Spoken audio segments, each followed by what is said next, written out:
First at 6 o'clock and live on the Channel 3 streaming news app, developing news from the UConn campus. Good evening. Thanks for joining us. I'm Dennis House. The university is now confirming to Eyewitness News there are now 13 coronavirus cases affecting students and staff. This as UConn continues to get tough with those not following the rules. As we first told you last night, several students have been removed from on-campus housing after attending a large gathering. Channel 3 Eyewitness News reporter Matthew Campbell is at UConn downtown Hartford campus now. And Matthew, we're hearing from other state schools as well, apparently, right? Yes, we are, Dennis. And we do want to point out that UConn says that none of these gatherings violated the state's limit, which is 25 people inside or 100 people outside.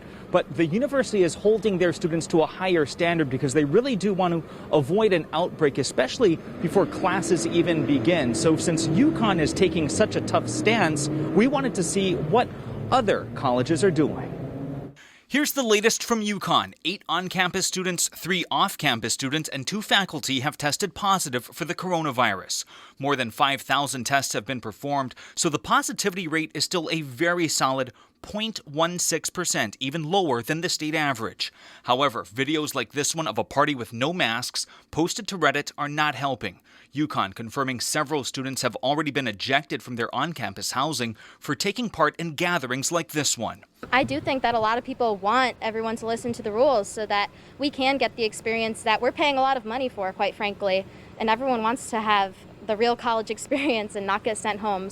Eyewitness News is your back-to-school authority, so we reached out to other local colleges to see how they plan to deal with the incoming surge of students. Southern Connecticut State tells Eyewitness News students will be required to wear masks, and they will be suspended for a year if they get caught hosting parties. Eastern Connecticut State will also require students to wear masks, but did not threaten suspensions for parties. Meanwhile, a Yale professor is going viral after sending a letter to students telling them to emotionally prepare for widespread infections and possible death upon returning to campus, going further, saying, quote, "Your residential college life will look more like a hospital unit than a residential college." UConn students say they're doing all they can so that bleak projection won't become a reality. There is a culture change that's a little bit against partying and more towards smaller gatherings and finding a closer set of friends that you keep in your little social bubble.